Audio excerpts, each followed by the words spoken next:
Okay, now time to introduce our final guest who's visiting Europe from Kenya.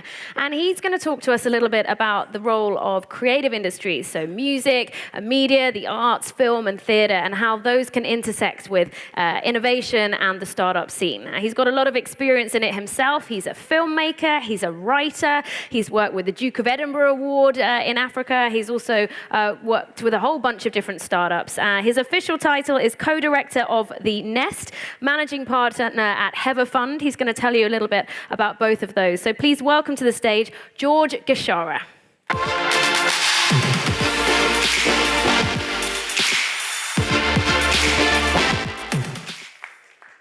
I have a fun. How are you guys? I know you've had a lot of stuff today.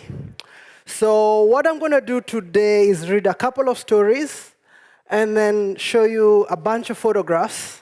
And then we are off to the for the beers. There was a thing I was supposed to get, so as soon as I get that, we'll get started. So I am George Gachara. I am a filmmaker. I enjoy cycling. I have 4,000 kilometers on my thighs. I've made a catalog of films. The last time I was in Stockholm, thanks to Sandra, we had an amazing audience here. Well, was it here or the other place? And I also run a private investor fund that exclusively invests in lifestyle, entertainment, creative industries, and all the cool stuff. So, yeah, no agribusiness and all that. So I have a couple of stories. I like to carry this around. I'm going to read them, and then I'll try and address the question of art and creativity and its relevance to startups. And I know a lot of you are doing the world-saving stuff, so I'll try and bring them together. So that's me. Somewhere in the desert shooting our last virtual reality film. Quite cool. So I met a book by a guy called Eduardo Galeano. He's an Argentinian, Uruguayan writer, one of my most favorite people. And he told this story, and I'll read it for you. It's called Celebration of Fantasy. So Eduardo was at the entrance of a small town near Cuzco, and he had walked quite behind a group of tourists, and he stood to take a breath and enjoy the scenery. And I'll go straight to reading it. It happened at the entrance to the town of Tambo near Cuzco. I had detached myself from a group of tourists, and I was standing alone, just catching a breath. A skinny, ragged little boy walked up to me and asked if I could give him my pen. I couldn't give him my pen because I was using it to write all sorts of boring notes, but I offered to draw a little pig for him on his hand. Suddenly, word got around. I was surrounded by a throng of little boys demanding from the top of their lungs that I draw animals on their little hands. One asked for a condor, another a snake, another preferred little parrots or owls and a car. Some asked for ghosts and others dragons. Then in the middle of all this noise, a little boy who was barely a yard off the ground walked up to me and offered to show me his watch. He said to me, "An uncle of mine who lives in Lima sent this to me." And I decided to ask him, does it give good time? And he told me that it's a little bit slow. This was a watch that was drawn at the back of his hand. So today I want to celebrate fantasy. I want to celebrate the role of arts in allowing us to exist beyond the reality of making value. You know, business school tells us how to make value, how to divide value, how to estimate the exit, and all manner of stuff you've been listening to today. But we have to elevate ourselves and live beyond just generating value. So I work for an arts institution other than the fund. And in this arts institution, we've managed to do some cool stuff, we think. We've made films, we've made series, we've made short films, we made fashion, we've made magazines, publications, and all manner of yummy, yummy stuff. And in so doing, we've learned a couple of stuff that arts primarily allows us to question everything. And when we question grief, we question gender, we question beauty. In questioning these things, we're able to create new stuff. Why do we question stuff? We question stuff because our reality today is not enough. So coming from Africa, coming from Kenya, and as an artist, I realized for a long time that you could find cash, you could find resources for, say, healthcare and investment for agribusiness. But for the arts, no one thought that they could invest in the arts. And together with my team, we realized that we needed to make money, a lot of it, so that we can share it with the artists who are in our community, so we can continuously start to create the world that we want to live in. I'll read for you another story.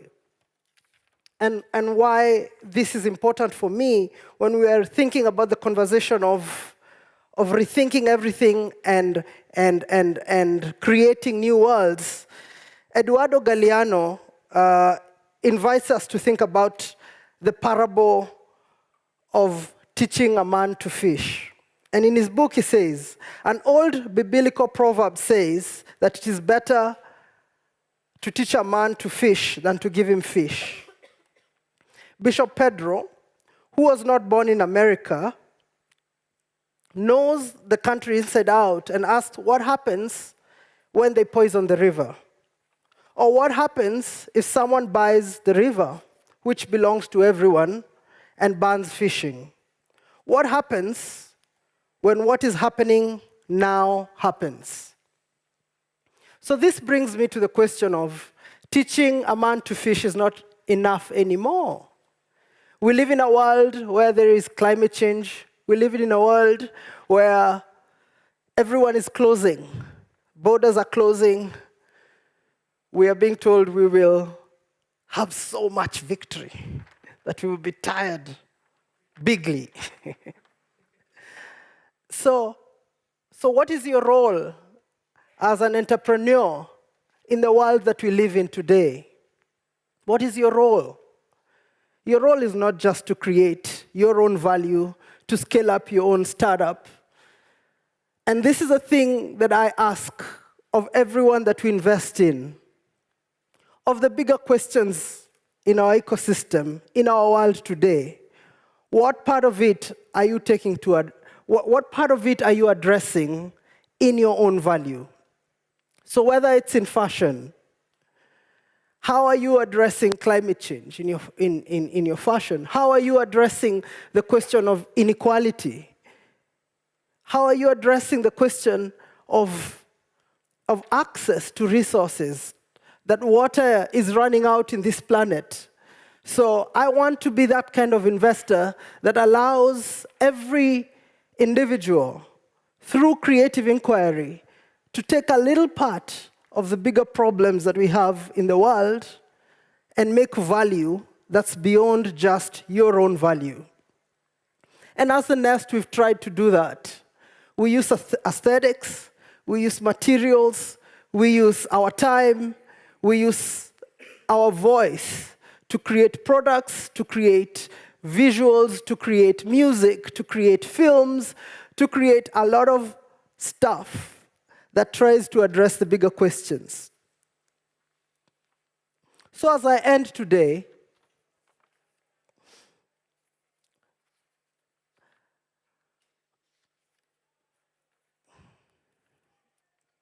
I want to tell you of a last story. In 2004, we decided that we were going to make work that responds to one of the issues that was pressing around us through creative inquiry. And I know a lot of you had heard about Uganda passing an anti-gay bill, and that everyone in the region that is in East Africa was starting to think about weird stuff. And so as a bunch of artists, we decided we were going to go across the country and ask people who identify outside the gender binary, how they live, what their life is, who they love, what they enjoy to do, and that kind of stuff. And after a year of just traveling around the country, we collected about 250 stories.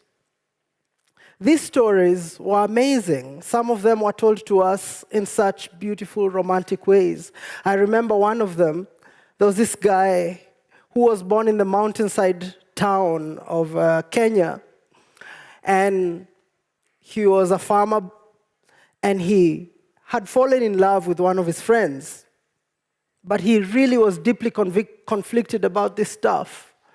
And so he went to the garden, picked a bunch of carrots, and decided that he was going to run away from home. And I'm not telling you sad stories. I just want to tell you the kind of stuff that creative inquiry can make possible.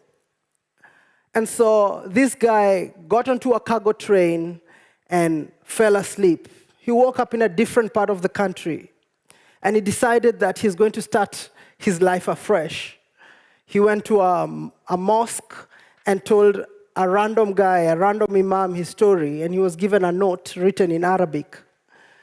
And in the note, after being given the note, the imam told him, everywhere you go, give them this note and they'll be kind to you. And so he ends up traveling from town to town, and he ends up in Somalia because he's using this note. And while there, he fell in love with this guy, and it's an amazing story. But then he decides that he wants to come back home. He wants to find a way to come back home and continue to be a gay man back in his community. But that was not possible because he's in Somalia, yada, yada, yada. So this guy gets to a point where he's using someone else's promise to travel across countries just to find himself. And when this story was told to me, I definitely knew that I wanted to put this story on film. I just wanted to put people to experience what he did. And so then, together with my friends, we made a film called Stories of Our Lives. And this film captured 5 of the stories that we had collected. And when this story came out, sorry, my mind I get a bit emotional on this story. And when this story came out, the world accepted the story. The story was premiered at Toronto and at Berlin, and it went far and wide. But back at home, it was banned, and it's still banned until today. But what happened is, because of the banning of this story, we were able to have many good conversations happening at home, and we had an amazing film going around the world. And this is my contribution creatively both as an investor and as a creative, in making good stuff happen. So, you as an entrepreneur, and I'm trying to come back to this realm of enterprise, you can make, through your enterprises, part of the bigger problems of the world, part of your success, part of the value that you make. I have to end there. Thank you.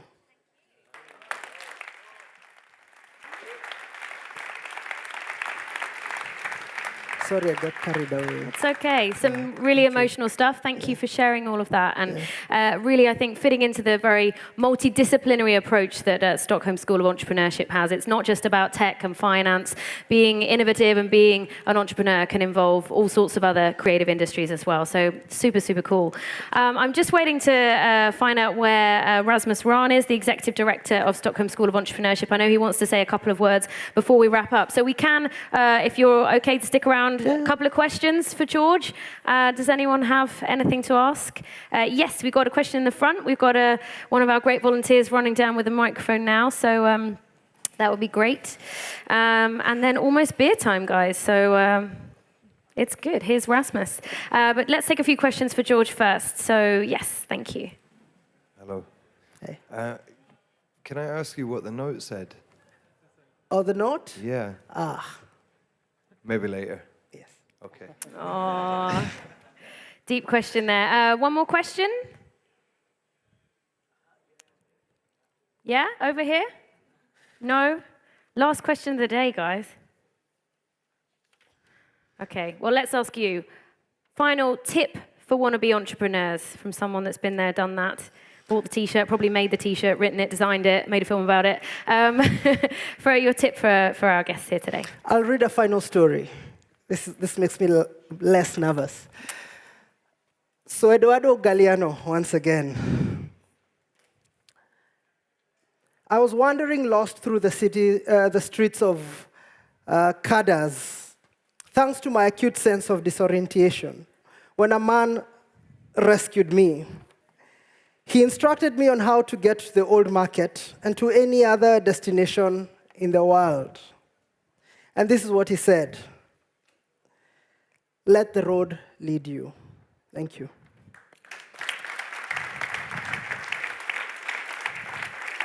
Thank you.